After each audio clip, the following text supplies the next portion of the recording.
अरे अंजलि, तूने जो कार्ड ब्लॉक किया है उसे अभी के अभी अनब्लॉक करती है या नहीं? प्रशांत महासागर पार दुबई के सबसे आलीशान लग्जरी स्टोर के बीचों बीच मेरी पूर्व सास की तीखी कर्कश आवाज गूंज रही थी। तलाक के कागजों की स्याही सूखी भी नहीं थी कि वो मेरे पूर्व पति की नई प्रेमिका को लेकर शान से दुबई में पारिवारिक छुट्टियां मनाने चली आई थीं। यह बेशर्म परिवार। मैंने इत्मीनान से कॉफी का कप नीचे रखा और बेहद ठंडे और रूखे अंदाज में जवाब दिया, आप कौन? क्या मैं आपको जानती हूं? मेरी इस सर्द भरी एक पंक्ति के साथ आसमान छूते उनके घमंड का रेत का महल बही बेरहमी से ढहने लगा।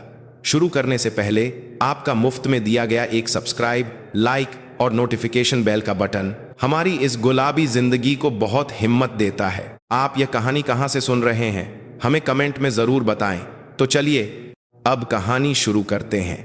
दिल्ली के साकेत डिस्ट्रिक्ट कोर्ट का भारी शीशे का दरवाजा खोलकर बाहर निकली अंजलि शर्मा के चेहरे पर एक शांत झील जैसी खामोशी थी। कोर्ट के बाहर की ठंडी हवा अंजलि के बालों को बिखेर रही थी, लेकिन उसके कदमों में जरा भी लड़खड़ाहट नहीं थी। वे दृढ़ और स्थिर थे। अंजलि के हाथ में पकड़े ब्रीफ केस में तलाकर का वह फैसला था जिसने पिछले कुछ महीनों की जहरीली और थका देने वाली लड़ाई को खत्म कर दिया था। पति रहे रोहन कपूर के धोखे के एक एक सबूत को इकट्ठा करते हुए आंसुओं में गुजारी रातें किसी फिल्म की तरह उसकी आंखों के सामने से गुजर गईं। एक समय था जब अंजलि ने सीलन भरे एक छोटे से कमरे से शुरुआत की थी। दिन रात डिजाइन बनाती रही और आज की इस प्रतिष्ठित और बड़ी इंटीरियर डिजाइन कंपनी को अपने दम पर खड़ा किया था। दूसरी ओर रोहन हर बार कोई बड़ा व्यापार करने का नाटक करके अंजलि की खून पसीने की कमाई को पानी की तरह बहाता रहा। यहां तक कि रोहन ने अंजलि की कंपनी के पैसों को भी चुपके से निकालकर छोटी उम्र की लड़कियों के साथ अय्याशी में उड़ा दिया। जब अंजलि को इस फार बाताबात करके भयानक सच्चाई का पता चला और उसने सवाल किया तो उसकी पूर्व सास सावित्री देवी का रवैया तो और भी चौंकाने वाला था। सावित्री देवी ने जिद करते हुए सारा दोष अंजलि पर मढ़ दिया। बेटा, अगर बाहर मुंह मारता है तो इसका मतलब है कि बहू घर ठीक से नहीं संभाल रही है। अंजलि ने इस जिल्लत भरे शोषण के चक्र को पूरी तरह से तोड़ने के लिए एक प्राइवेट जासूस को काम पर लगाया और बड़ी सावधानी से धोखे और गबन के सबूत इकट्ठा किए। नतीजतन अंजलि अपनी संपत्ति का एक पैसा भी गंवाए बिना अपने हक की हर चीज को सुरक्षित रखते हुए तलाक लेने में कामयाब रही। अब अंजलि बीते हुए कल में उलझकर आंसू नहीं बहा रही थी और न ही अपने साथ हुए अन्याय का रोना रो रही थी, बल्कि उसे ऐसा महसूस हो रहा था जैसे शरीर से किसी सड़े हुए हिस्से को काटकर अलग कर दिया गया हो और एक पुराना बोझ उतर गया हो। जैसे ही अंजलि पार्किंग की ओर मुड़ी, एक तीखी और जानी पहचानी आवाज उसके कानों में पड़ी। सावित्री देवी जोर से बोली, हाय, मेरे 10 साल पुराने सीने का बोझ आज हल्का हो गया। अंजलि ने मुड़कर देखा तो कुछ दूर सावित्री, रोहन और उसकी प्रेमिका तान्या सिंह एक साथ खड़े होकर उसी की ओर देख रहे थे। तान्या ऐसे सिर उठाकर खड़ी थी मानो इस लंबी लड़ाई की असली विजेता वही हो और उसने रोहन का हाथ कसकर पकड़ रखा था। सावित्री ने तान्या के हाथ को अपने दोनों हाथों से प्यार से थाम लिया और जान बूझकर अपनी आवाज और ऊंची कर ली ताकि अंजलि साफ साफ सुन सके। सावित्री ने तान्या की हथेली सहलाते हुए अपने झुर्रियों वाले चेहरे पर एक बड़ी मुस्कान के साथ कहा, मेरी नई बहू ने इस बुरी औरत की वजह से कितना कुछ सहा है। तान्या ने अपनी नाक सिकोड़ते हुए और नखरे भरे अंदाज में जवाब दिया, नहीं नहीं माँ जी, भैया तो हमेशा मेरे साथ चट्टान की तरह खड़े रहे। सावित्री ने अंजलि की ओर घृणा से देखते हुए ताना मारा, हाँ बिल्कुल, कहाँ सड़क पर पड़ी कोई अकड़ू और जहरीली चीज और कहाँ हमारी नई बहू। दोनों के स्तर में जमीन आसमान का फर्क है। अंजलि को इस बेतुकी बातचीत पर हंसी आ गई, लेकिन उसने जवाब देने की जहमत नहीं उठाई क्योंकि वे इसके लायक भी नहीं थे। पूरी शादी के दौरान सावित्री देवी ने अंजलि की दिन रात की मेहनत की कमाई से सबसे महंगे स्पा में मसाज करवाते हुए एक शानदार जिंदगी जी थी। अब जब कमाई का जरिया पूरी तरह से बंद होने वाला था, तब भी सावित्री को स्थिति की गंभीरता का कोई अंदाजा नहीं था। वह बस अपनी जीत के नशे में चूर थी। रोहन ने तो हद ही कर दी। जैसे ही अंजलि ने अपनी कार का दरवाजा खोला, उसने बड़े नाटकीय अंदाज में तान्या के कंधे पर हाथ रखा। रोहन ने अपनी ठुड्डी घमंड से ऊपर उठाई और पेट बाहर निकालते हुए चिल्लाया, तान्या, जैसे ही मुझे प्रॉपर्टी में मेरा हिस्सा मिलेगा, मैं तुम्हें तुम्हारी पसंदीदा वो लाल रंग की इंपोर्टेड कार तुरंत खरीद कर दूंगा। तान्या ने अपनी आंखें गोल गोल घुमाई और खुशी से उछलते हुए तालियां बजाने लगी। सच में? वाह, आप दुनिया के सबसे अच्छे और सबसे हैंडसम इंसान हो, रोहन। रोहन ने एक विजेता की तरह अपनी नाक फुलाते हुए कहा, मैंने इतने सालों तक जो कंपनी खड़ी की है उसकी कीमत क्या कम है। जब मुझे मेरा जायज हिस्सा मिलेगा तो कुछ करोड़ तो मामूली बात होगी। अंजलि ने इस अंतहीन डींग पर एक ठंडी और गहरी सांस ली। मुकदमे के दौरान अंजलि के मजबूत पक्ष की वजह से रोहन को संपत्ति में हिस्सा मिलना तो दूर, उल्टे उसे अंजलि को मुआवजा देना पड़ रहा था। लेकिन रोहन ने अपनी झूठी शान के लिए तान्या और सावित्री से झूठ बोला था कि उसे करोड़ों का मुआवजा और संपत्ति मिलेगी। तान्या भी रोहन को एक बहुत बड़ा बिजनेसमैन समझकर उससे चिपकी हुई थी। वह खुद भी एक खोखली औरत थी। अंजलि ने सोचा कि यह रेत का महल कब ढहेगा, और उसके होठों पर एक हल्की सर्द मुस्कान तैर गई। अंजलि ने अपनी ठंडी नजरों से उन तीनों को एक बार देखा और बिना कुछ कहे अपनी ड्राइवर सीट पर बैठ गई। इंजन की आवाज के साथ अंजलि की काली सेडान कार कोर्ट की पार्किंग से तेजी से निकल गई। अंजलि ने रियर व्यू मिरर में दूर जाते उन तीन दयनीय चेहरों को देखते हुए धीरे से एक्सीलेटर दबाया। अब अंजलि की शांतिपूर्ण जिंदगी में उन परजीवियों जैसे लोगों के लिए कोई जगह नहीं थी। अगले दिन सुबह दिल्ली का इंदिरा गांधी अंतर्राष्ट्रीय हवाई अड्डा यात्रियों की भीड़ से खचाखच भरा हुआ था। उस भीड़ में तीन लोग अपने चमकीले और रंगीन कपड़ों की वजह से सबका ध्यान खींच रहे थे। ये वही थे जिन्होंने एक दिन पहले कोर्ट के बाहर जीत का नाटक किया था।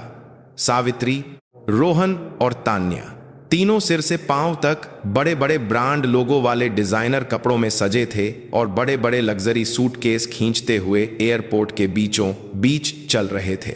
वे ऐसे चल रहे थे मानो पूरी दुनिया की नजरें उन्हीं पर टिकी हों। उनके हर कदम में एक बेबुनियाद अहंकार झलकता था।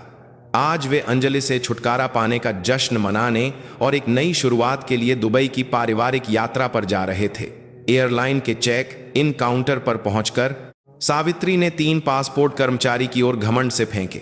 सावित्री ने अपने चेहरे को आधा ढकने वाले सनग्लासेस को थोड़ा नीचे खिसकाते हुए एक तीखी आवाज में मांग की, ऐ लड़की, मेरे बेटे की कमर में दर्द रहता है।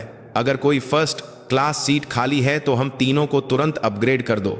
एयरलाइन कर्मचारी ने एक असहज मुस्कान के साथ मॉनिटर पर कुछ देर टाइप किया और जवाब दिया, मैम, फर्स्ट क्लास में अपग्रेड करने के लिए प्रति सीट लाखों का अतिरिक्त शुल्क लगेगा।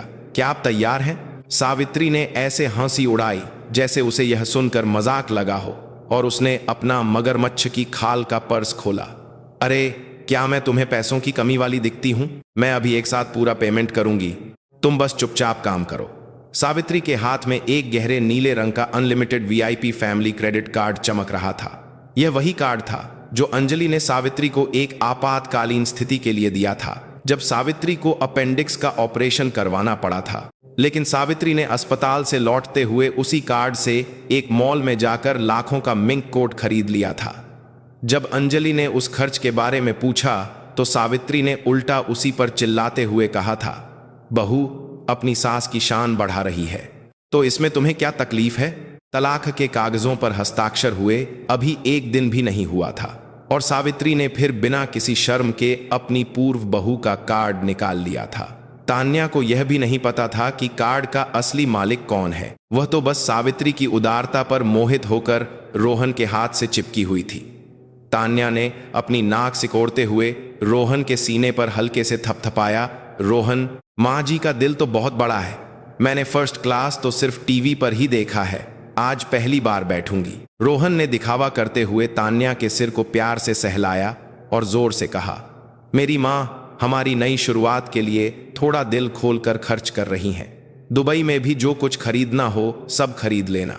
जब कर्मचारी ने भुगतान के लिए कार्ड लिया तो सावित्री की आंखों में थोड़ी बेचैनी दिखी और उसने रोहन की ओर देखा। सावित्री ने रोहन की चमकीली शर्ट की आस्तीन खींचते हुए फुसफुसाया, रोहन, यह अंजलि का कार्ड है, क्या इतने लाखों का खर्च करने पर कोई हंगामा तो नहीं होगा? रोहन ने ऐसे सीना पीटा जैसे उसे घुटन हो रही हो और इतनी जोर से बोला कि आस पास के सभी लोग सुन सकें। अरे माँ, मुझे अंजलि से करोड़ों की संपत्ति मिलनी है। उसके सामने यह कुछ हजार की टिकट क्या चीज है? रोहन ने अपनी भौहें सिकोड़ते हुए चिढ़कर कहा। वैसे भी जब संपत्ति का बंटवारा होगा तो मैं इसे अपने हिस्से से कटवा लूंगा, तुम चिंता मत करो। सावित्री ने अपने बेटे के बेशर्म झूठ पर आंख मूंदकर विश्वास कर लिया और उसके चेहरे पर तुरंत मुस्कान लौट आई। उसे पूरा यकीन था कि उसका होशियार बेटा ऐसा करने में सक्षम है और उस बड़ी कंपनी की संपत्ति का हकदार है। जब कर्मचारी ने बताया कि भुगतान सफलतापूर्वक हो गया है तो तीनों ने ऐसे चेहरे बनाए जैसे उन्होंने दुनिया जीत ली हो। फर्स्ट क्लास लाउंज की ओर बढ़ते हुए उनके कदम इतने हल्के थे जैसे वे बादलों पर चल रहे हों। लाउंज में पहुंचकर तान्या ने तरह तरह के शानदार व्यंजनों से सजे बुफे को देखकर लगातार वाह वाह किया। तान्या ने अपनी प्लेट में लॉबस्टर और अन्य महंगे व्यंजन भरे और अपनी सीट पर लौटकर मुस्कुराई। माँ जी, यहाँ का खाना बहुत लजीज है, मैं आपकी मदद करती हूँ, आप यह खाइए। सावित्री एक आरामदायक लेदर सोफे पर आराम से बैठी थी और उसने शैंपेन का गिलास उठाते हुए जवाब दिया, हाँ तुम खाओ, अब से तुम्हें हमारे परिवार की बहू बनकर रहना है, तो इन सब शाही चीजों की आदत डाल लो। रोहन अपनी टोंग पर टोंग रखे बैठा था और अपने फोन पर दुबई के सबसे आलीशान होटलों की तस्वीरें तान्या को दिखाकर उसे और सपने दिखा रहा था। वे यह पूरी तरह से भूल चुके थे कि जिस विलासिता का वे आनंद ले रहे हैं वह सब अंजलि के आंसुओं से बना एक रेत का महल है।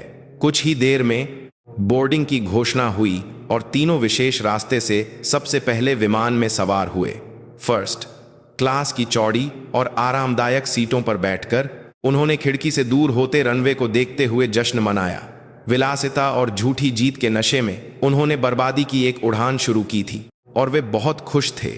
अंजलि के विशाल ऑफिस की खिड़की से दोपहर की तेज धूप अंदर आ रही थी।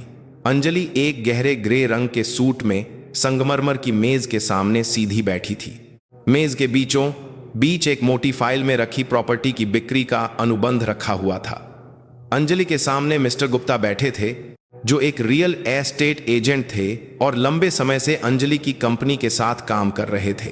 वह दस्तावेज के हर बिंदु को ध्यान से जांच रहे थे। मिस्टर गुप्ता ने अपनी जेब से एक स्टैंप पैड निकाला और उसका ढक्कन खोलते हुए धीरे से अंजलि से कहा। मिस्टर गुप्ता ने अनुबंध के अंतिम पृष्ठ को पलटते हुए विक्रेता के हस्ताक्षर वाले स्थान की ओर इशारा किया। मैडम, खरीदार अगले सोमवार से ही अपार्टमेंट में तोड़ फोड़ का काम शुरू करना चाहते हैं। मिस्टर गुप्ता ने अपना चश्मा ठीक करते हुए एक प्रसन्न आवाज में कहा। अपार्टमेंट का पूरा भुगतान आज दोपहर ठीक 3 बजे आपके बैंक खाते में सुरक्षित रूप से जमा कर दिया जाएगा। अंजलि ने धीरे से सिर हिलाया और अपनी मेज की पहली दराज से अपनी भारी लकड़ी की मुहर निकाली। हाँ, जैसा खरीदार चाहते हैं आप तोड़ फोड़ का काम तुरंत शुरू करवा सकते हैं। अंजलि ने अपनी मुहर को लाल स्याही में अच्छी तरह डुबोया और एक दृढ़ आवाज में कहा, वैसे भी उस अपार्टमेंट में ऐसी कोई चीज नहीं है जिससे मेरा कोई लगाव हो। अंजलि ने बिक्री अनुबंध पर विक्रेता के कॉलम में जोर से मुहर लगाई और एक स्पष्ट आवाज शांत ऑफिस में गूंज उठी। वह छोटी सी मुहर की आवाज उस जहरीली जंजीर को तोड़ने की आवाज जैसी थी जिसे अंजलि पिछले 10 सालों से ससुराल के नाम पर ढो रही थी। अनुबंध पर लिखा पता उसी आलीशान अपार्टमेंट का था जहां अंजलि की पूर्व सास सावित्री देवी 2 दिन पहले तक बड़ी शान से रह रही थी। एक समय था जब रोहन ने अपने दोस्त के बहकावे में आकर एक व्यापार में अपना सब कुछ गोंवा दिया था और सड़क पर आने वाला था। उस समय बेघर हो चुकी अपनी सास के लिए अंजलि ने दिन रात डिजाइन बनाकर और धूल भरे कंस्ट्रक्शन साइटों पर दौड़ भाग करके खून पसीने से कमाए पैसों से वह घर खरीदा था। कानूनी तौर पर घर शुरू से ही अंजलि के नाम पर था, लेकिन सावित्री देवी ऐसे दिखावा करती थीं जैसे यह उनके खानदानी घर की संपत्ति हो। घर की दीवारों का रंग चुनना हो या लिविंग रूम का फर्नीचर, सावित्री हमेशा इंटीरियर डिजाइनर अंजलि की पसंद को नजरअंदाज करती थीं और केवल भड़कीले और सोने की परत वाले महंगे सामान ही चुनती थीं। लेकिन अब वह बोझिल घर पूरी तरह से एक नए मालिक के पास जा चुका था जो उसे जड़ से उखाड़कर नया बनाएगा। अंजलि ने अपने बगल में रखे हैंडबैग से अपार्टमेंट के मेन डोर के 4 मास्टर कार्ड की और पासवर्ड लिखा एक छोटा पीला नोट निकाला। अंजलि ने नोट और कार्ड की को एक लिफाफे में बड़े करीने से रखा और उसे मिस्टर गुप्ता की ओर बढ़ा दिया। मेन डोर का पासवर्ड मैंने आज सुबह ऑफिस आने से पहले डिफॉल्ट पासवर्ड पर रीसेट कर दिया है। अंजलि ने एक बेहद सुकून भरी मुस्कान के साथ अपने चाय के कप को छूते हुए शांति से कहा, घर में जो पुराने लेदर के सोफे और किचन का सामान है, आप खरीदार को बता दीजिएगा कि वे उसे कबाड़ में फेंक सकते हैं। मिस्टर गुप्ता ने अंजलि द्वारा दिए गए लिफाफे को सम्मानपूर्वक अपने ब्रीफकेस में रखा और खड़े होकर झुककर प्रणाम किया। ठीक है मैडम, आपने इतने बुरे वक्त का सामना किया है, आप बहुत थक गई होंगी। इस वीकेंड आप सब कुछ भूलकर आराम कीजिएगा। मिस्टर गुप्ता के जाने के बाद अंजलि अकेली रह गई और उसने अपनी सेक्रेटरी द्वारा बनाई गई ताज़ी अमेरिकानो कॉफ़ी की गहरी सुगंध ली।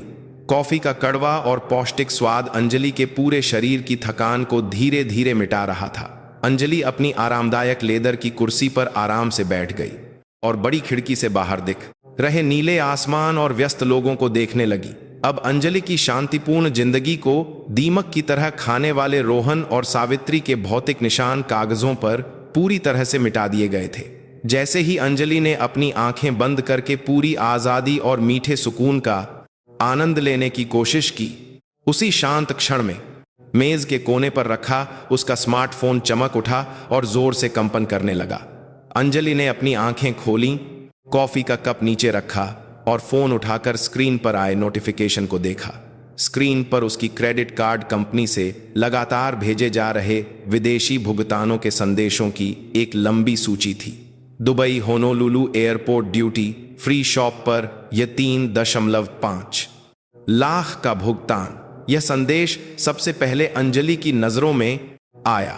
उसके तुरंत बाद दुबई ग्रैंड रिजॉर्ट में ठहरने के लिए और 5 लाख की सिक्योरिटी डिपॉजिट का एक और अलर्ट आया। उसके नीचे Dubai grand resort in room dining पर है 75 का भुगतान का तीसरा संदेश था। अंजलि ने हर मिनट आ रहे इन भारी भुगतानों को देखते हुए अविश्वास में एक छोटी सी हंसी उड़ाई। कल कोर्ट के बाहर रोहन और सावित्री जिस नई शुरुआत की पारिवारिक यात्रा की बात कर रहे थे, वह दुबई थी। तलाक के कागजों की स्याही सूखी भी नहीं थी और सावित्री बिना किसी अपराध बोध के अपनी पूर्व बहू के शानदार फायदों वाले फैमिली कार्ड का इस्तेमाल कर रही थी। अंजलि चाहती तो तुरंत कार्ड कंपनी को फोन करके कार्ड को खो जाने की रिपोर्ट करके उसे ब्लॉक करवा सकती थी, लेकिन अंजलि ने अपनी पूर्व बहू के शानदार फायदों वाले फैमिली कार्ड करीबी जो हो सावित्री बिना किसी अपराध बोध के पतली उंगली से फोन की स्क्रीन पर टैप किया और एक ठंडी सर्द मुस्कान दी। इंसान जब सबसे ऊंची उड़ान भर रहा होता है तभी उसे जमीन पर गिराने का मजा आता है, ताकि उसे दर्द और बेबसी का एहसास गहराई तक हो। अंजलि ने फैसला किया कि वह उन घमंडी लोगों को दुबई के सबसे आलीशान रिजॉर्ट में अपनी झूठी शान की चोटी तक चढ़ने देगी।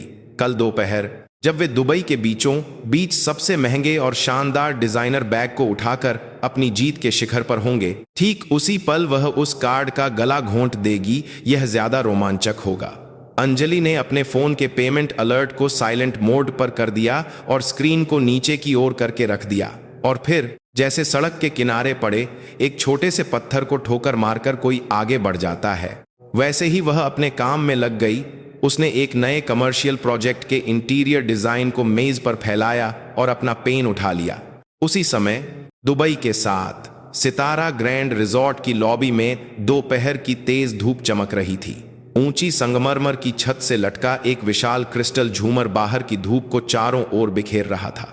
लॉबी में उष्णकटिबंधीय फूलों की मीठी सुगंध फैली हुई थी और पारंपरिक वाद्य यंत्रों से बजता हुआ मधुर संगीत एक रोमांटिक माहौल बना रहा। हाँ, रोहन, सावित्री और तान्या हवाई जहाज से उतरते ही बदले गए चमकीले फूलों वाली शर्ट और रेशम की हवा में उड़ती ड्रेस पहने लॉबी के बीचों बीच शान से चल रहे थे।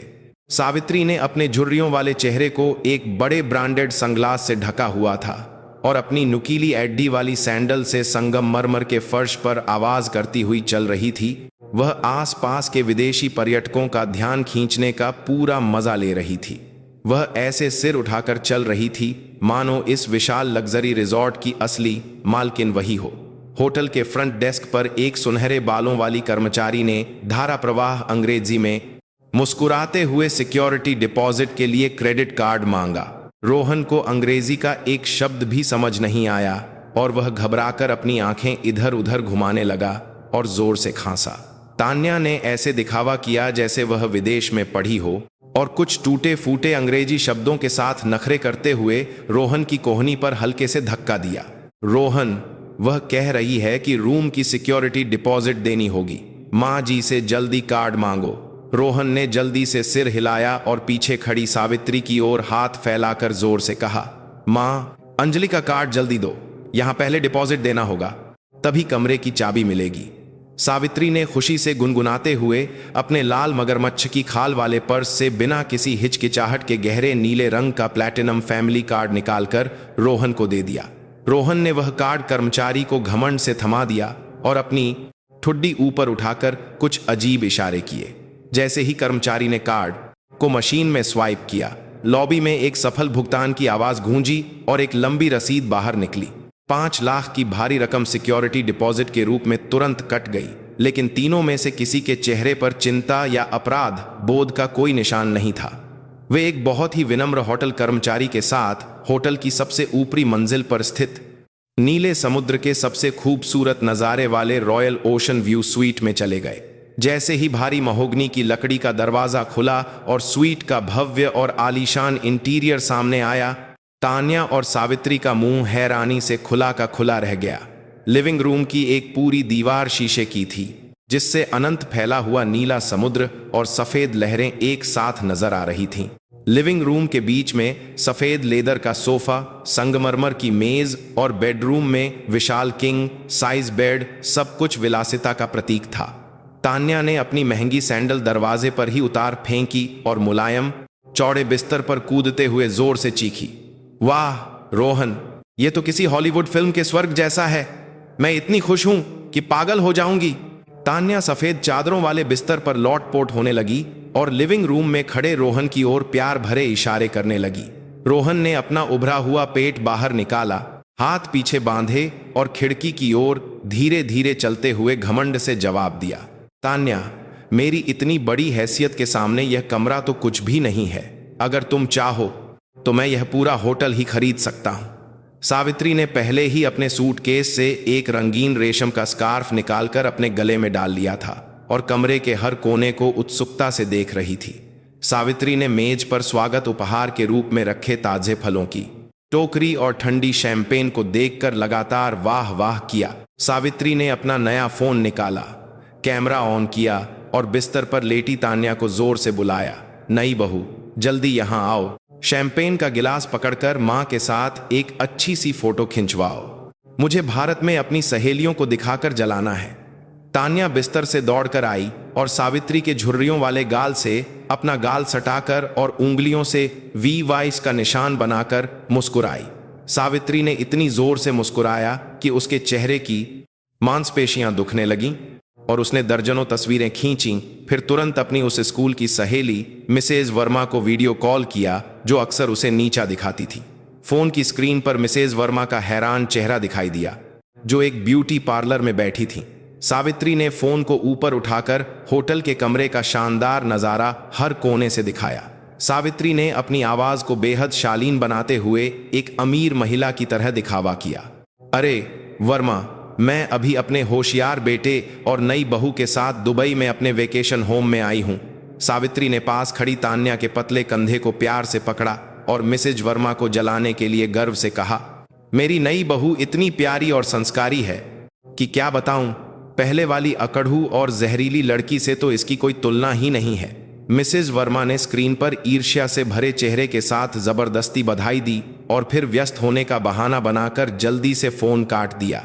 सावित्री ने यह मान लिया कि मिसेज वर्मा उसकी शानदार जिंदगी से जल रही हैं और वह जोर जोर से हंसने लगी। इसी बीच रोहन ने लिविंग रूम की मेज पर रखे मोटे रूम सर्विस मेन्यू को देखा और घमंड से इंटरकॉम उठाया।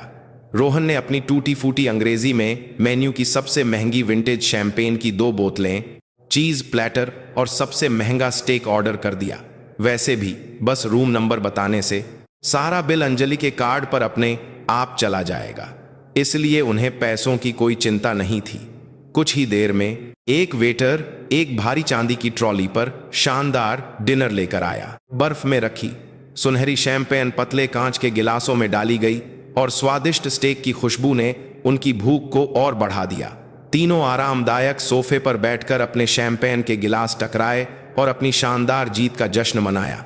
तान्या ने शैंपेन का एक घूंट लिया और बगल में बैठे रोहन की जांघ पर अपनी उंगली फेरते हुए फुसफुसाया, रोहन, कल सुबह हम दुबई मॉल जाएंगे तो मुझे वो लिमिटेड एडिशन मगरमच्छ की खाल वाली घड़ी जरूर दिलाओगे, है ना? तान्या ने रोहन के चौड़े कंधे पर अपना सिर रगड़ते हुए नखरे भरी आवाज में कहा, तुम्हें जो करोड़ों की संपत्ति मिलने वाली है उसके सामने यह छोटी सी घड़ी खरीदना तो छुटकी बजाने जैसा है ना? रोहन ने तान्या की पतली कमर को एक हाथ से पकड़कर ऐसे हंसा जैसे उसने दुनिया जीत ली हो। यह भी कोई पूछने की बात है? कल घड़ी ही नहीं, जो भी बैग तुम्हें पसंद आए हर रंग का एक एक खरीद लेना, मैं तुम्हारे लिए पूरा वीआईपी लाउंज बुक करवा दूंगा। सावित्री ने भी स्टेक का एक बड़ा टुकड़ा अपने मुंह में डालते हुए अपने बेटे की डींगों पर तालियां बजाईं। सावित्री ने मुंह में खाना चबाते हुए एक संतुष्ट चेहरे के साथ कहा, मेरे बेचारे बेटे ने उस जहरीली और तेज औरत के नीचे दबकर कितनी मुश्किल से जिंदगी गुजारी है। सावित्री ने बची हुई शैंपेन एक ही घूंट में पी ली और संगमरमर की मेज पर मुक्का मारते हुए जोर से कहा, अब मेरे होशियार बेटे के पैसों से हम बिना किसी की परवाह किए राजा महाराजाओं की तरह जिएंगे। यही दुनिया का दस्तूर है। वे देर रात तक महंगी शराब और रूम सर्विस का खाना मंगवाते रहे और अपनी पागलपन भरी पार्टी का आनंद लेते रहे। वे इस बात से पूरी तरह अनजान थे कि कल सुबह उन पर कितना भारी बिल आने वाला है और कौन सी भयानक मुसीबत उन्हें निगलने वाली है। खुली बालकनी से आती समुद्र की लहरों की आवाज उनकी खोखली और शोर भरी हंसी को चुपचाप निगल रही थी।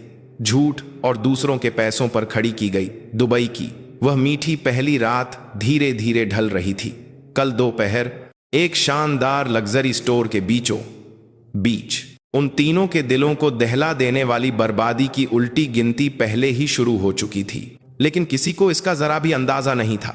सुबह की तेज धूप दुबई के आलीशान होटल के कमरे की खिड़की से अंदर आकर पूरे लिविंग रूम को रोशन कर रही थी।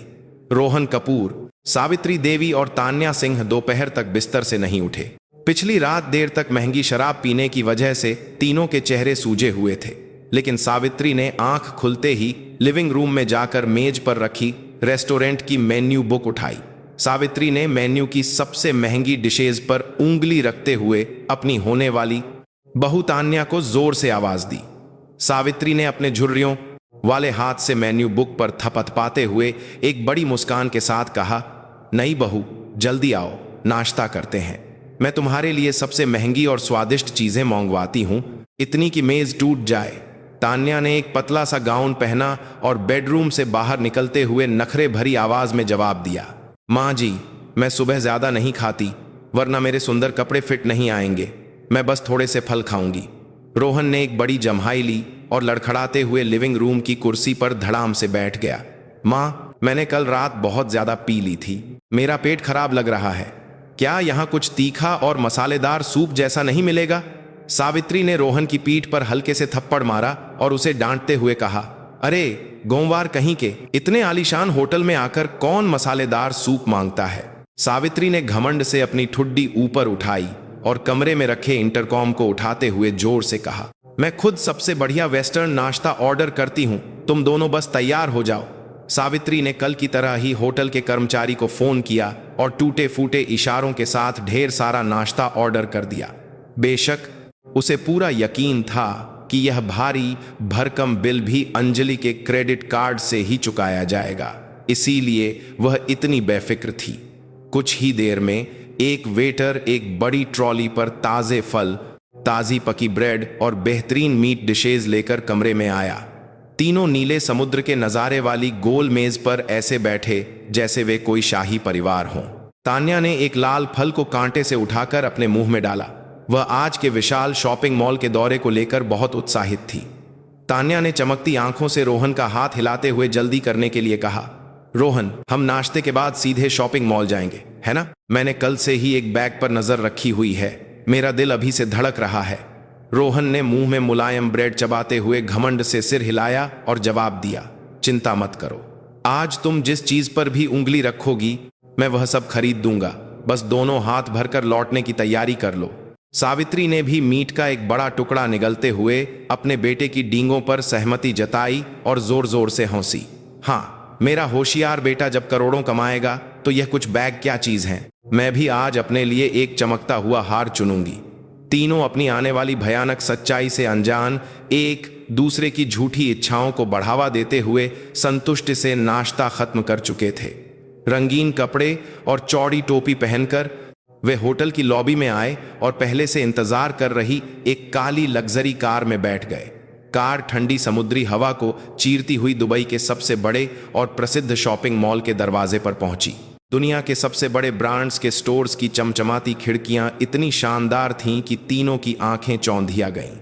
वे बड़े आत्मविश्वास के साथ मॉल के बीचों बीच स्थित सबसे बड़े और महंगे स्टोर के शीशे का दरवाजा खोलकर अंदर गए। काले सूट पहने स्टोर के कर्मचारी दरवाजे पर आकर झुके और उनका ऐसे स्वागत किया जैसे वे कोई विशेष मेहमान हो। तान्या ने स्टोर में घुसते ही एक लाल मगरमच्छ की खाल से बने बड़े बैग को देखा और उसे छूने लगी। वह वहां से हटने का नाम ही नहीं ले रही थी। तान्या ने बैग के चिकने हैंडल को धीरे से सहलाते हुए एक सपनों जैसी दुनिया में खोकर रोहन से कहा, रोहन, यह देखो, इसका रंग कितना खूबसूरत और शानदार है। यह भारत में तो पैसे देकर भी नहीं मिलता। रोहन ने पीछे हाथ बांधे बैग के नीचे लगे प्राइस टैग को देखे बिना ही हाथ हिलाते हुए बड़े दिल से कहा, अगर तुम्हें यह इतना पसंद है तो कर्मचारी से इसे पैक करने के लिए कहो। अगर कोई और रंग भी पसंद है तो वह भी ले लो। सावित्री अपनी होने वाली बहू से पीछे नहीं रहना चाहती थी। वह दौड़कर स्टोर के गहनों वाले सेक्शन में गई और सबसे बड़े हीरे वाले हार की ओर इशारा किया। सावित्री ने शीशे के काउंटर पर अपनी उंगली से खटखटाते हुए कर्मचारी को तेज आवाज में कहा, सुनो, अंदर जो चमकता हुआ हार है उसे तुरंत बाहर निकालो। मैं उसे पहनकर देखूंगी, जल्दी करो। कर्मचारी ने सफेद दस्ताने पहने हाथों से बड़ी सावधानी से हार निकाला और सावित्री के मोटे गले में पहना दिया।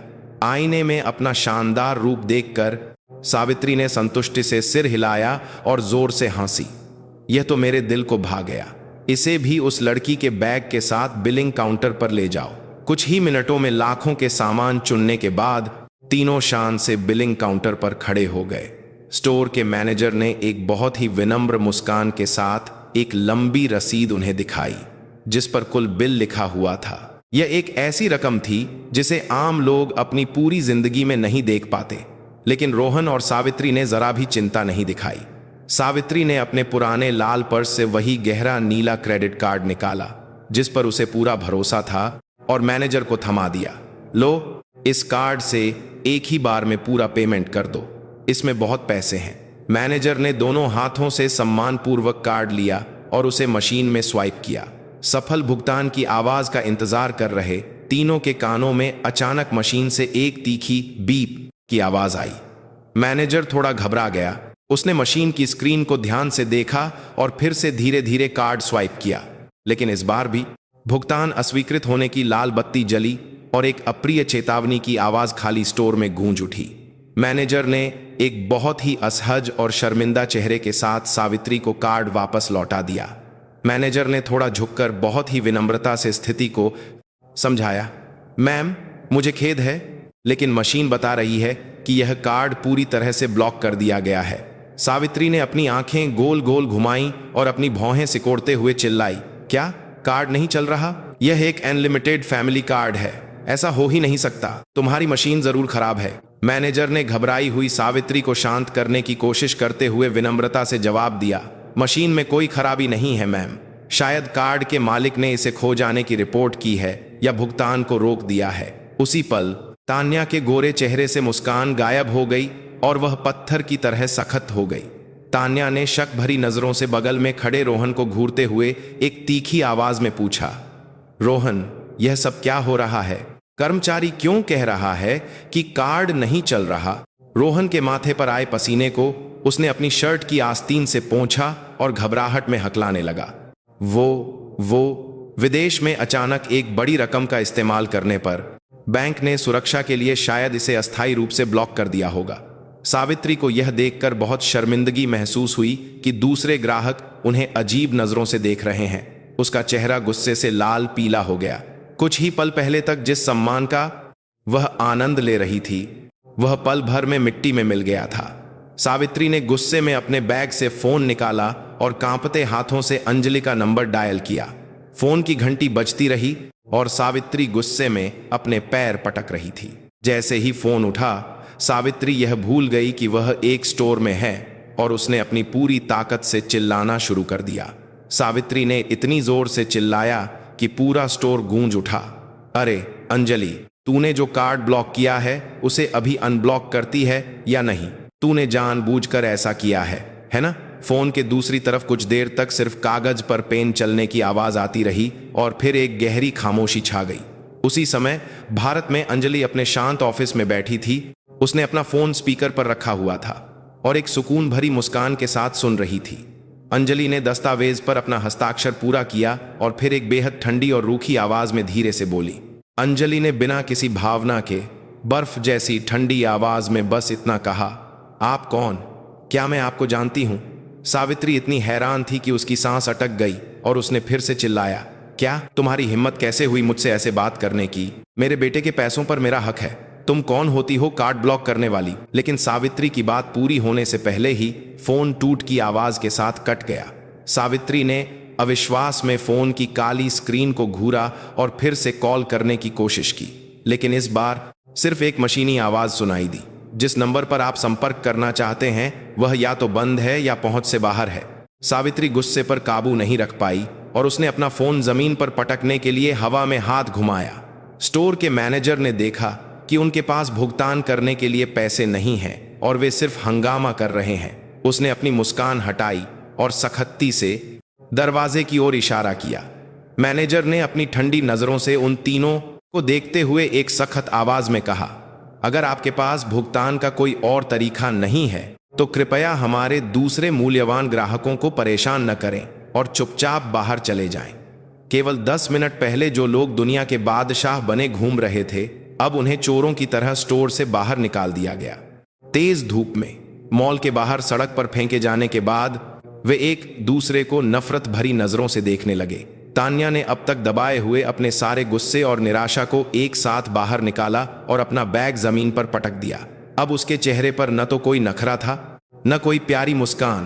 तान्या ने अपनी आंखों में गुस्सा भरकर रोहन की महंगी शर्ट को दोनों हाथों से पकड़ा और चिल्लाई।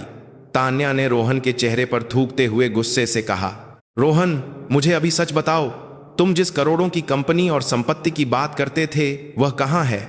रोहन ने तान्या के हाथों से खुद को छुड़ाने की कोशिश करते हुए अपनी आंखें चुराईं और एक दबी हुई आवाज में बहाना बनाया, वो तलाक की प्रक्रिया मेरी सोच से ज्यादा जटिल हो गई है तो मुआवजा मिलने में थोड़ा वक्त लगेगा, ऐसा वकील ने कहा है।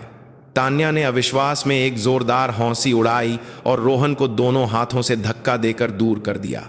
झूठ बोलना बंद करो, तुम्हारी पूर्व पत्नी ने एक कार्ड ब्लॉक कर दिया और तुम ऐसे कांप रहे हो, इससे साफ है कि तुम एक नंबर के कंगाल हो। सावित्री ने सड़क पर गिरे रोहन को उठाते हुए तान्या पर चिल्लाई, नई बहू, तुम हमारे इज्जतदार बेटे के साथ सड़क पर यह क्या बदतमीजी कर रही हो? एक औरत को ऐसे समय में धैर्य रखना चाहिए। तान्या ने एक ठंडी हंसी के साथ सावित्री को जवाब दिया, माँ जी, आप धैर्य की बात कर रही हैं? मुझे शुरू से धोखा देकर यहाँ लाने वाले आपके बेटे हैं, तो मैं धैर्य क्यों रखूं?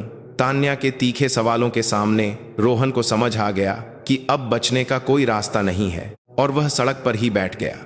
रोहन ने दोनों हाथों से अपने बिखरे बालों को पकड़ा और एक हताश और दयनीय आवाज में सच्चाई कबूल की, हाँ, तुम सही कह रही हो, मुझे उस औरत से मुआवजा तो क्या, संपत्ति में 1 रुपया भी नहीं मिला, मैं खाली हाथ निकाला गया हूं।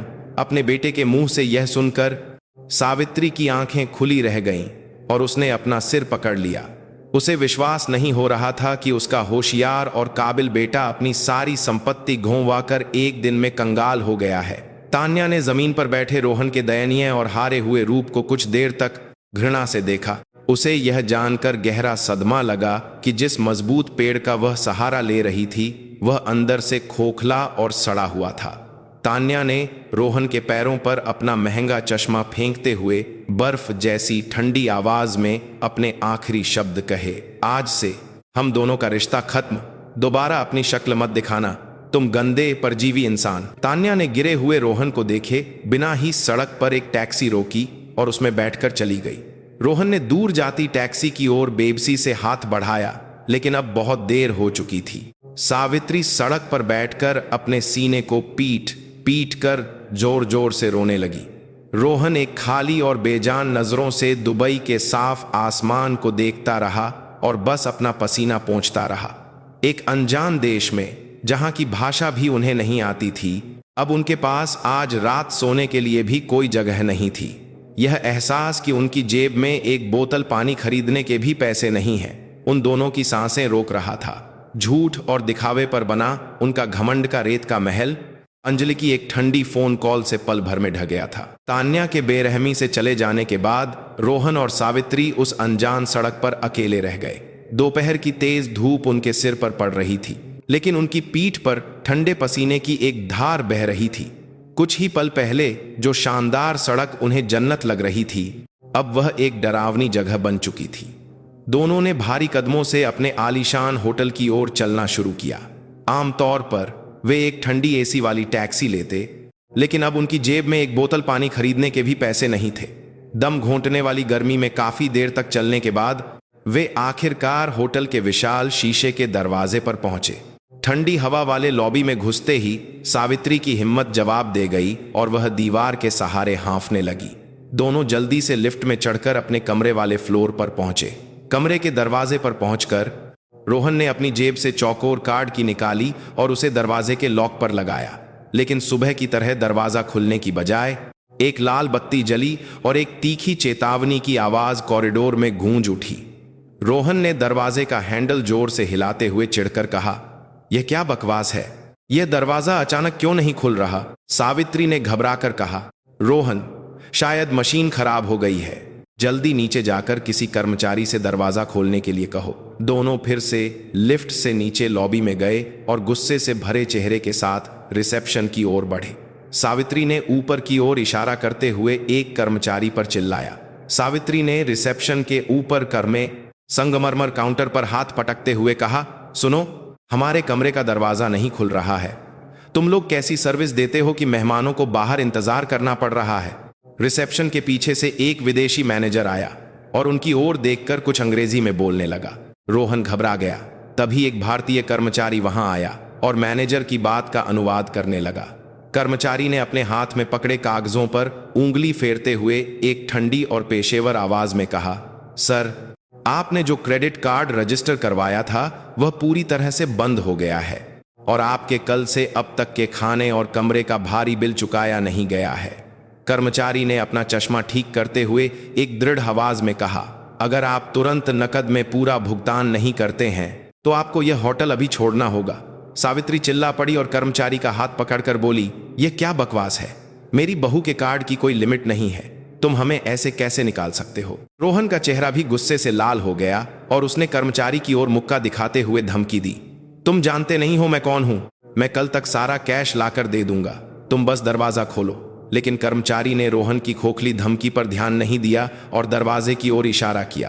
कर्मचारी ने सावित्री का हाथ झटकते हुए एक सख्त आवाज में कहा, अगर आपके पास भुगतान करने की क्षमता नहीं है तो कृपया जिद न करें और तुरंत बाहर निकल जाएं।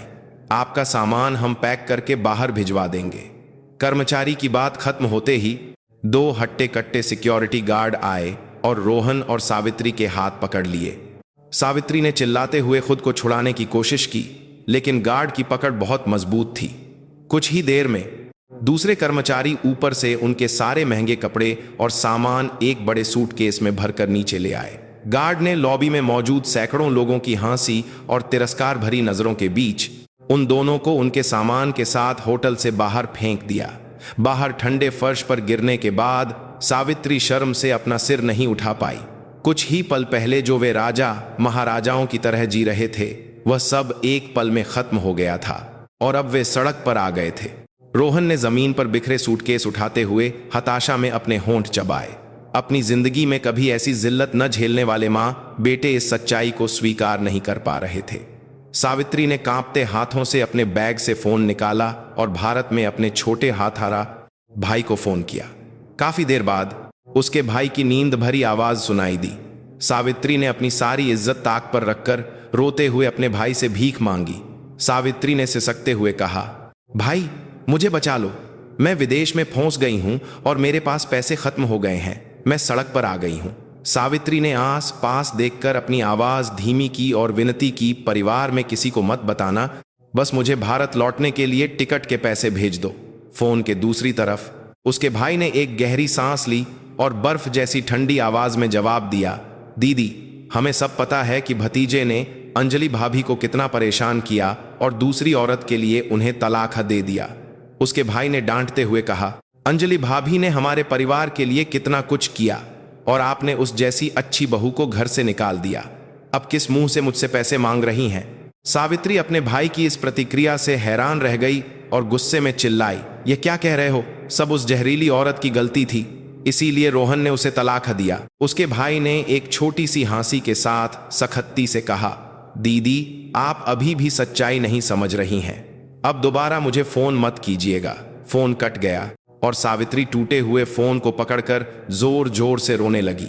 अपने ही खून के रिश्ते से ठुकराए जाने का दर्द सावित्री के दिल में किसी जहरीले खंजर की तरह चुभ गया।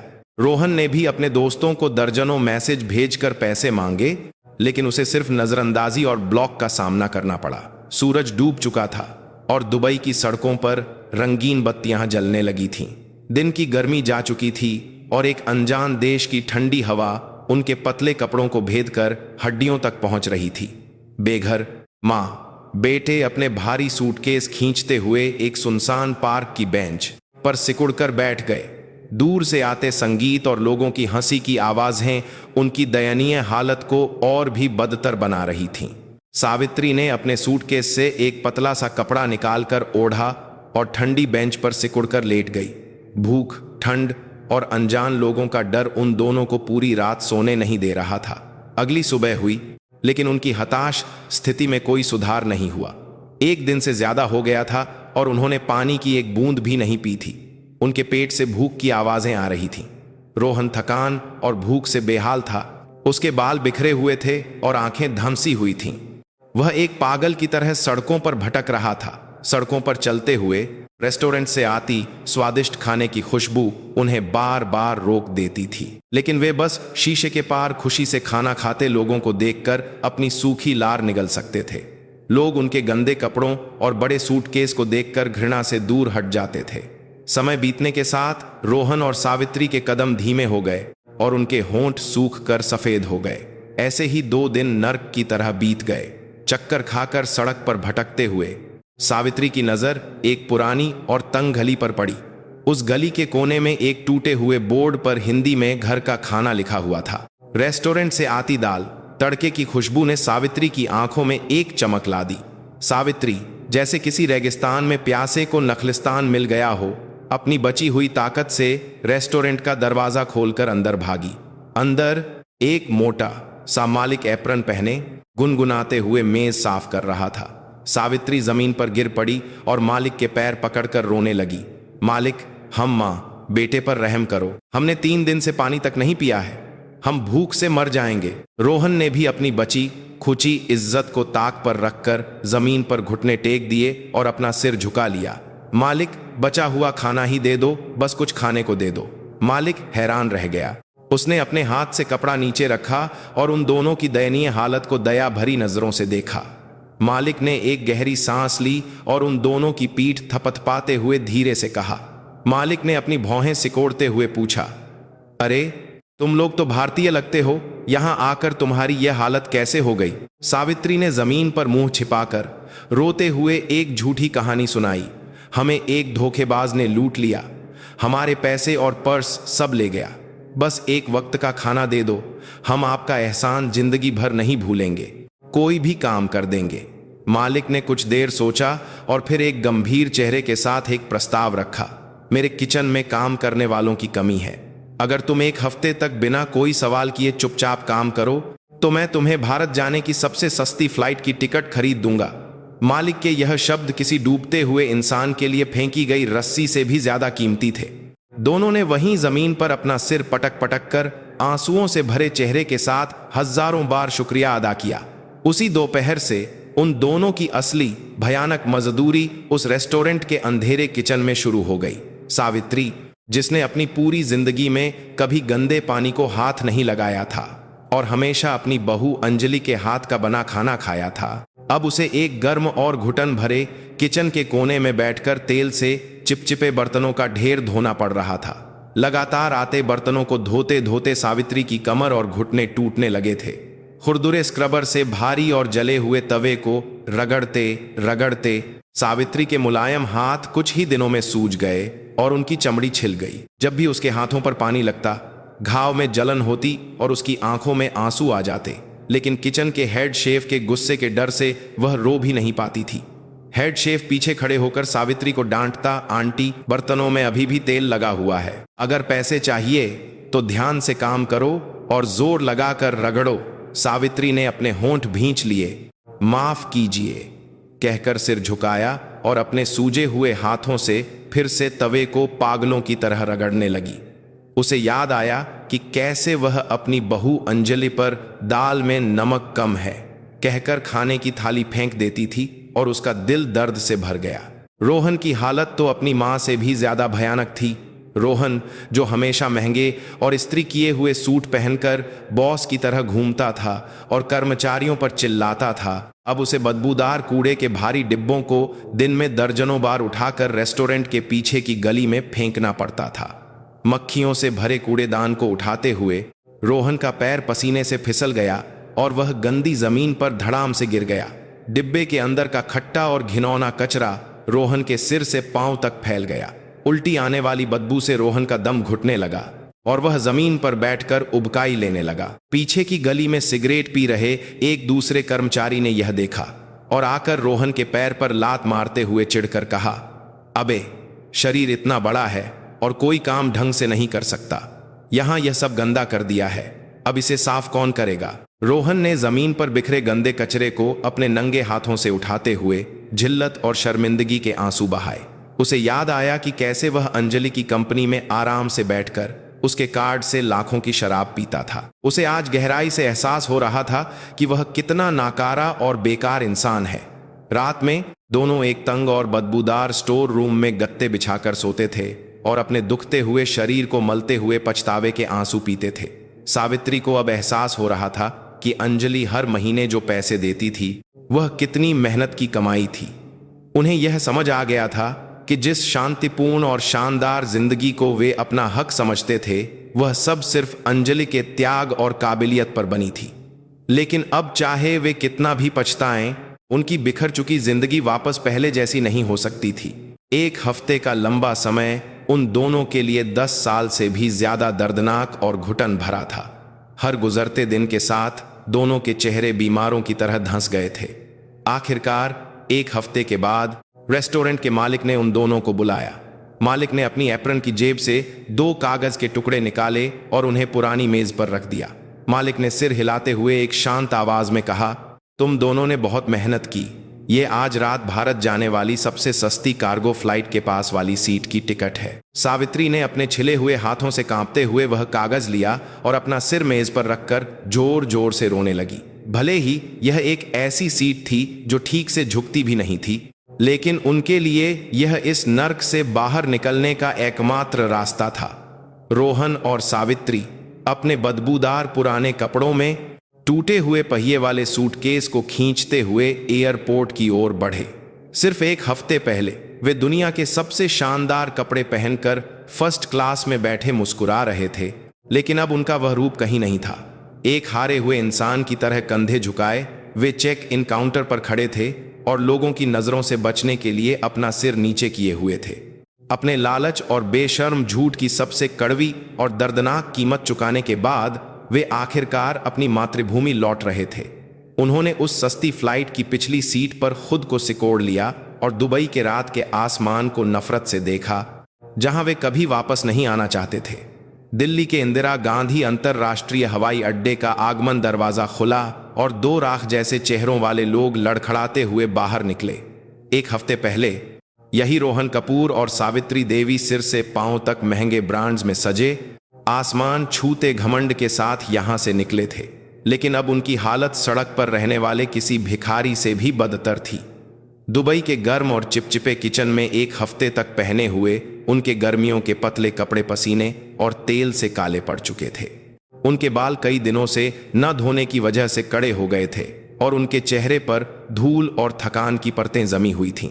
सबसे बुरी बात यह थी कि उनके शरीर से खट्टे कचरे की तेज बदबू आ रही थी। लोग अपनी नाक बंद करके उनसे दूर हट रहे थे। सावित्री ने लोगों की घृणा भरी नजरों से बचने के लिए अपना सिर झुका लिया और अपने टूटे हुए पहिए वाले सूटकेस को मुश्किल से खींच रही थी। रोहन ने अपनी जेब से कुछ मुड़े टूड़े नोट निकालकर अपनी हथेली पर गिने। दुबई के रेस्टोरेंट मालिक ने टिकट के बाद जो थोड़े से पैसे दिए थे, उनसे टैक्सी का किराया भी मुश्किल से ही पूरा होता। रोहन ने एक सूखी लार निगलते हुए सावित्री से धीरे से कहा, माँ, हमारे पास बस इतने ही पैसे हैं, हमें अपार्टमेंट के गेट पर ही उतरना होगा। सावित्री ने कांपते हाथों से अपने बिखरे बालों को ठीक किया और एक जहरीली नजरों से कहा, ठीक किया और एक जहरीली नजरों से कहा, टैक्सी के किराए की किसे पड़ी है? मैं घर पहुंचकर गर्म पानी से नहाऊंगी और सो जाऊंगी और कल सुबह सबसे पहले उस अंजलि के ऑफिस जाऊंगी। सावित्री ने हवा में मुक्का लहराते हुए दांत पीसकर कहा, उसने अपनी सास को विदेश में इतनी जिल्लत दी, मैं कल उसके बाल नोच लूंगी और उसका ऑफिस तहस नहस कर दूंगी। रोहन के पास सावित्री की खोखली बातों का जवाब देने की भी ताकत नहीं थी। उसने बस एक गहरी सांस ली। दोनों एयरपोर्ट से बाहर निकले और टैक्सी स्टैंड की ओर बढ़े। भारत की ठंडी और बारिश भरी शाम की हवा उनके पतले कपड़ों को भेद रही थी। टैक्सी ड्राइवर ने पिछली सीट पर बैठे दोनों की बदबू से परेशान होकर अपनी खिड़की पूरी खोल दी। आमतौर पर सावित्री इस तरह के व्यवहार पर ड्राइवर पर चिल्ला पड़ती, लेकिन अब उसके पास बोलने की भी हिम्मत नहीं थी और वह बस खिड़की से आती ठंडी बूंदों को सहती हुई सिकुड़ी बैठी रही। टैक्सी अंधेरी सड़कों से गुजरती हुई सावित्री के आलीशान अपार्टमेंट कॉम्प्लेक्स के गेट पर पहुंची। रोहन ने अपने सारे पैसे ड्राइवर को दिए और जल्दी से टैक्सी से बाहर निकल गया। अपने जाने पहचाने अपार्टमेंट की लॉबी में घुसते ही गर्म हवा ने उन्हें राहत दी। सावित्री को लगा कि वह आखिरकार उस नर्क से निकलकर अपने आरामदायक घर में लौट आई है और उसकी आंखों में आंसू आ गए। दोनों लिफ्ट में चढ़कर अपने फ्लोर पर पहुंचे और अपने विशाल घर की ओर बढ़े। रोहन ने दरवाजे के सामने खड़े होकर कांपते हाथों से अपना जाना पहचाना 4 अंकों का पासवर्ड डाला, लेकिन दरवाजे से कोई आवाज आने की बजाय एक तीखी चेतावनी की आवाज गूंजी कि पासवर्ड गलत है। रोहन ने सोचा कि शायद उसने गलत नंबर डाल दिया है और उसने फिर से धीरे धीरे पासवर्ड डाला, लेकिन इस बार भी वही लाल बत्ती जली और वही अप्रिय आवाज कॉरिडोर में गूंज उठी। सावित्री ने घबराकर रोहन को डांटा, रोहन, तुम्हारा दिमाग ठीक है? तुम्हें पासवर्ड भी याद नहीं है? मुझे जल्दी से नहाना है, दरवाजा खोलो। रोहन ने पसीने से भीगे हुए मुट्ठी से दरवाजे को जोर जोर से पीटना शुरू कर दिया। यह पासवर्ड अचानक काम क्यों नहीं कर रहा? माँ, क्या आपने दुबई जाने से पहले पासवर्ड बदला था? सावित्री ने अविश्वास में रोहन की पीठ पर एक जोरदार थप्पड़ मारा। मैं क्यों पासवर्ड बदलूंगी? मशीन खराब हो गई है, सिक्योरिटी को फोन करके किसी को बुलाओ। जैसे ही रोहन ने सिक्योरिटी को फोन करने के लिए अपना फोन निकाला, उसकी नजर दरवाजे पर चिपके एक बड़े कागज पर पड़ी। थकी हुई आंखों से उस कागज को देखते ही रोहन की आंखें डर से कांपने लगीं। रोहन ने हकलाते हुए उस कागज पर लिखे शब्दों को पढ़ना शुरू किया। अपार्टमेंट में तोड़ फोड़ और इंटीरियर के काम की सूचना। शोर के लिए पड़ोसियों से क्षमा चाहते हैं। नए मालिक श्री अजय मेहरा। सावित्री की आंखें खुली रह गईं। उसने रोहन का हाथ पकड़कर चिल्लाया, नए मालिक, यह क्या बकवास है? यह मेरा घर है। किसकी हिम्मत हुई मेरे घर को खरीदने और बेचने की?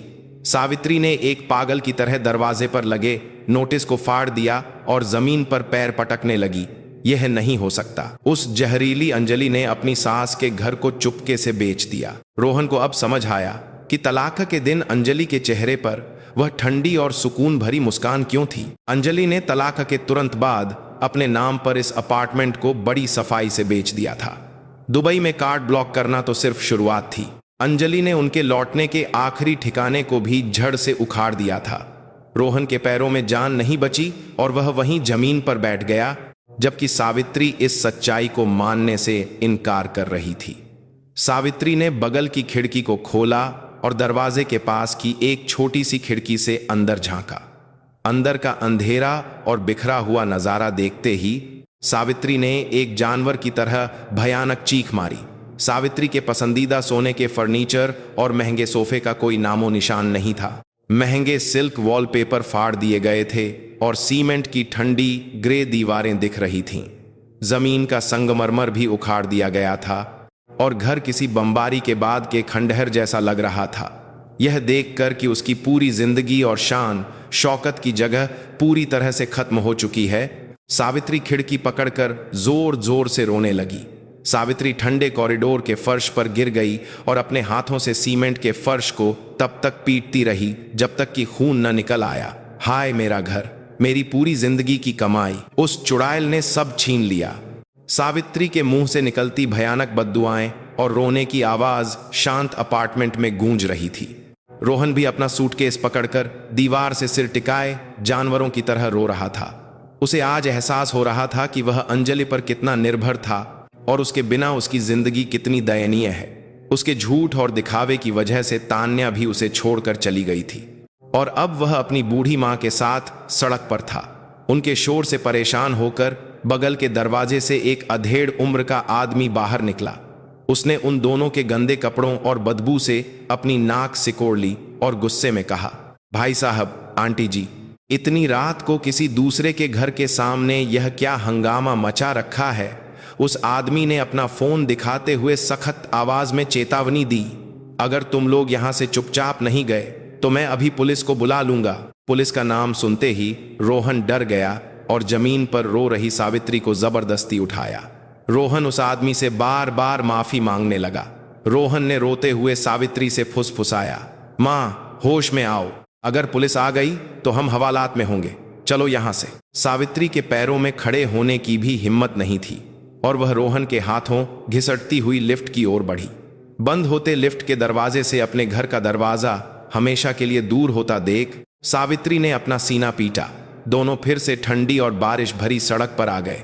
कहां जाएं, आज रात कहां सोएं, उन्हें कोई उम्मीद नहीं दिख रही थी, बस घना अंधेरा था। अंजलि द्वारा दिए गए आरामदायक घोंसले में रहकर उसे अपनी काबिलियत समझने की भूल की कीमत बहुत भारी और दर्दनाक थी। अपनी ही किस्मत को ठोकर मारने वाले मूर्ख मां बेटे दिल्ली की ठंडी रात में हमेशा के लिए खो गए। उसी समय दिल्ली की सबसे ऊंची और महंगी इमारत की छत पर स्थित एक आलीशान फ्रेंच रेस्टोरेंट में अंजलि एक शानदार काले रंग के सूट में चमकते हुए शहर के नजारे वाली खिड़की के पास बैठी थी। मेज पर बेहतरीन रेड वाइन और स्वादिष्ट व्यंजन सजे हुए थे। अंजलि के सामने उस बड़ी कंपनी के अधिकारी बैठे थे जिनके साथ उसने एक नया बड़ा प्रोजेक्ट साइन किया था। उनमें से एक अधिकारी ने अपना वाइन का गिलास उठाते हुए अंजलि की ओर सम्मान और प्रशंसा से भरी आवाज में कहा। अधिकारी ने अंजलि की आंखों में देखते हुए एक विनम्र मुस्कान के साथ कहा, मिस अंजलि, आपने जो इंटीरियर डिजाइन का प्रस्ताव दिया है, हमारे चेयरमैन साहब ने भी उसकी बहुत तारीफ की है। अधिकारी ने अपना गिलास अंजलि के गिलास की ओर बढ़ाते हुए एक खुशगवार आवाज में कहा, अब से हमारे ग्रुप के सभी मुख्य स्टोर्स का इंटीरियर आपकी कंपनी ही संभालेगी। हमें आपके साथ काम करके खुशी होगी। अंजलि ने शालीनता से अपना गिलास उठाया और अधिकारी के गिलास से टकराया। धन्यवाद, मैं भी इस प्रोजेक्ट में अपना पूरा जुनून और काबिलियत लगाने के लिए पूरी तरह तैयार हूं।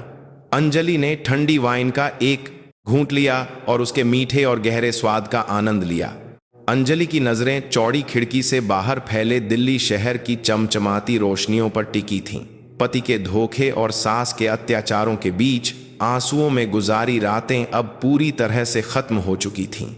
अपने खून पसीने की कमाई पर पलने वाले परजीवियों को कानूनी और सख्त तरीके से हटाने के बाद अंजलि की जिंदगी ने एक नई उड़ान भरी थी।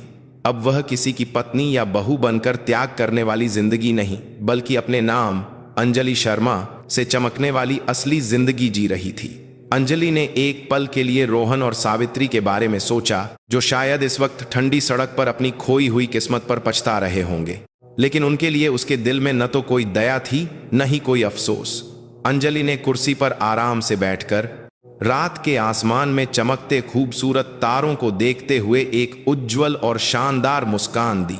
अपनी मेहनत से बनाई गई संपत्ति की रक्षा करने वाली और अपने दम पर खड़ी अंजलि के कंधे पहले से कहीं ज्यादा हल्के और मजबूत लग रहे थे। दूसरों के आंसुओं पर हंसने वाले और बेशर्मी से विलासिता का आनंद लेने वाले आखिरकार अपने ही खोदे हुए नर्क के गड्ढे में गिर गए थे। और हर मुश्किल में चुपचाप अपना रास्ता बनाने वाली अंजलि आज सबसे ऊंची चोटी पर चमक रही थी। सब कुछ अपनी सही जगह पर लौट आया था। यह कर्म के न्याय की एक शानदार और सुकून भरी रात थी, जो धीरे धीरे और भी खूबसूरत हो रही थी। दूसरों की उदारता को अपना अधिकार समझने और अंतहीन लालच करने वाले लोगों का अंत वाकई में संतोषजनक फिर भी थोड़ा कड़वा लगता है। हर मुश्किल में अडिग रहकर अपनी शानदार जिंदगी बनाने वाली अंजलि जी की नई शुरुआत के लिए हम तालियां बजाते हैं। हम कामना करते हैं कि हमारे सभी सब्सक्राइबर्स की जिंदगी में भी हमेशा कर्म के न्याय की ऐसी ही सुकून भरी घटनाएं हों। अगर आपने कहानी को अंत तक सुना है तो कमेंट में बहुत अच्छी लगी जरूर लिखें। अब तक के लिए गुलाबी जिंदगी की तरफ से धन्यवाद।